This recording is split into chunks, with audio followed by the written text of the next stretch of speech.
வணக்கம். 18 புராணங்களில் ஒன்றான ஸ்ரீமத் பாகவத புராணத்தில் கபில கீதை என்ற ஒரு பகுதி வருகின்றது. அதிலே கபில முனிவர் தன்னுடைய தாய் தேவகூதிக்கு ஆன்மீக ஞானத்தை புகட்டிய ஒரு பகுதி வருகின்றது. அதிலே மேம்பட்ட மனிதர்களுக்கு இயல்பாகவே இருக்கக்கூடிய குணங்கள் பற்றிய ஒரு ஸ்லோகம் வருகின்றது.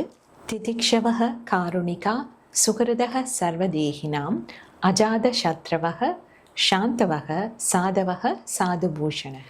மேன்மையான பண்புகளே ஒரு ஆளுமையை அழகுபடுத்துகின்றது. இவை ஆன்மீக பாதைக்கு மட்டுமல்லாமல் அமைதியான ஆனந்தமான வாழ்க்கைக்கு அனைவருக்கும் தேவைப்படுகின்றது. திதிக்ஷவக சகித்து கொள்ளல். உடல் ரீதியான அசௌகரியங்கள், மன ரீதியான ஏமாற்றங்கள், புத்தி ரீதியான முரண்பாடுகள் என்று வாழ்க்கையில் எதிர்பாராமல் வருகின்ற சவால்களை சகித்து பழகுதல். அடுத்ததாக காருணிகா, எப்பொழுதும் கருணையோடு இருத்தல். சுகிருதக சர்வதேகினாம், எல்லா ஜீவராசிகளோடும் நட்புடன் இருத்தல். அஜாத சத்ரவக, எதிரிகள் இல்லாமல் இருத்தல்.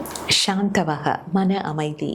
மேலே சொல்லப்பட்ட குணங்கள் இருந்தால் மன அமைதி இயல்பாகவே இருக்கும். இவ்வாறு மேம்பட்ட மனிதர்களுக்கு இயல்பாகவே இருக்கின்ற இந்த குணங்கள் நாம் ஒவ்வொருவரும் வளர்த்து கொள்ள வேண்டிய குணங்களாக இருக்கின்றது.